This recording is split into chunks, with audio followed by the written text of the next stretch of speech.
Syracuse's hot start is cooling down, but will completely freeze over like it did last year. The Orange are an interesting group. When healthy, they could go toe-to-toe with almost anyone in the country, in my opinion. The problem is they've had some issues staying healthy. Last season, they started much like this one has. A good start that was abruptly ended by Clemson, only to continue to collapse down the stretch. Last year, a lot of that collapse had to do with losing starting quarterback Garrett Shrader. There are few teams in the country who build their running game around their quarterback like Syracuse has this season. Shrader accounts for 37% of their rushing yards, and a lot of that is by design.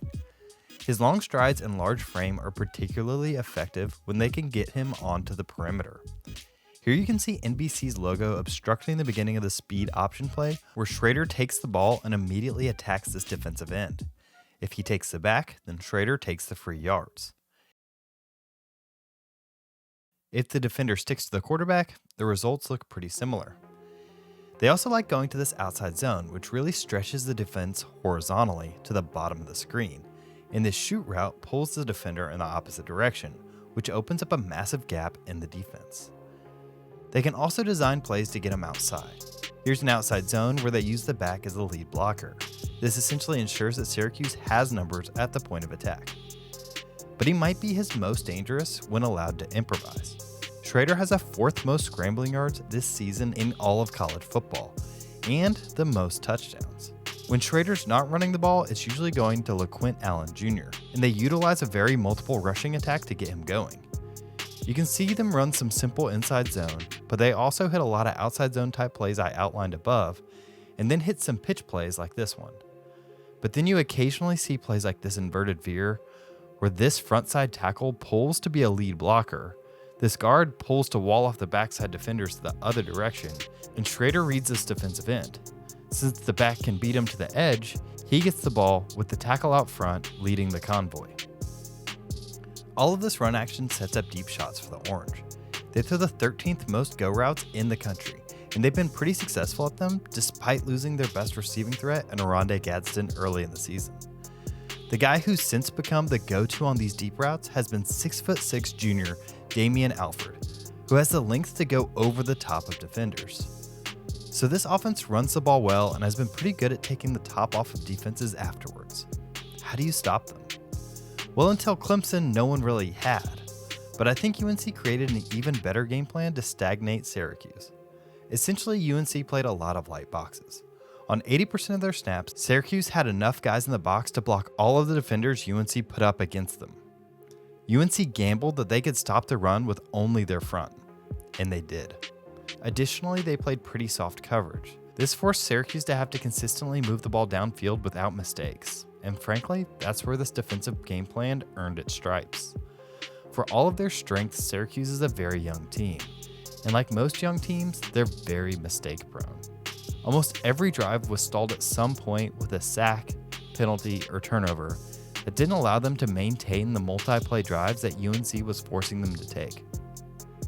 I predict FSU's game plan to be similar, mostly because it's been similar to that almost every game this season. The big question will be whether Qs will find their run game against FSU's light boxes, and whether they can stay mistake-free for long enough for that to even matter.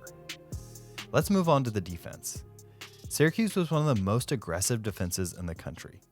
They play the most cover zero in the country at a whopping 24% of their plays. For reference to how ludicrous that is, the second highest rate in the country is below 20%. Cover zero implies that there are no deep safeties at all in coverage. It almost always means the defense is in man coverage, and almost always means they're bringing the absolute house.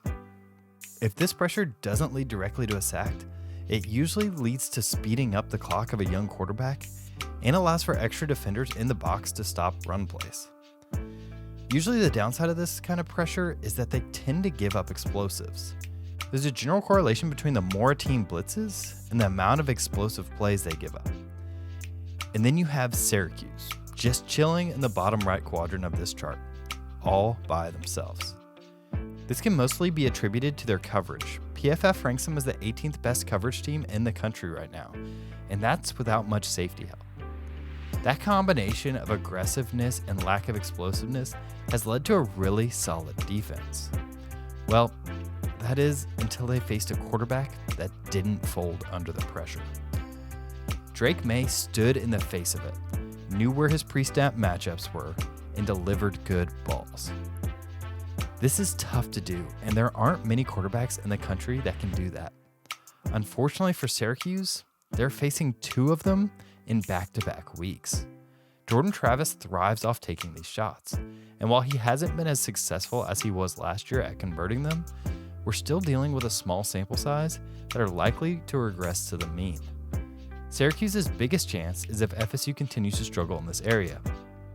FSU is unlikely to be able to get much going on the ground against this defense, and if the pass is any indication, they may still run into the teeth of the pressure to try to establish the run game in vain. But ultimately, I think FSU just has too many athletes outside.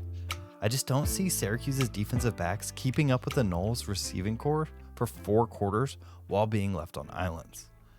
Syracuse is still a good team, one that played Clemson tough for 4 quarters, but one that is struggling with injuries and youth. Shrader is the kind of quarterback to give FSU, or really any team, troubles. But if he can be contained, I like the Noles' chances to notch another win in the win column. Thanks for watching. If you're a Syracuse fan, let me know how I did in the comments below. I'm sure I missed something about your team, and I'd love to learn more about it. If you're an FSU fan, make sure to like and subscribe, and head over to Noles 247 where I'll be furthering this conversation. Thanks.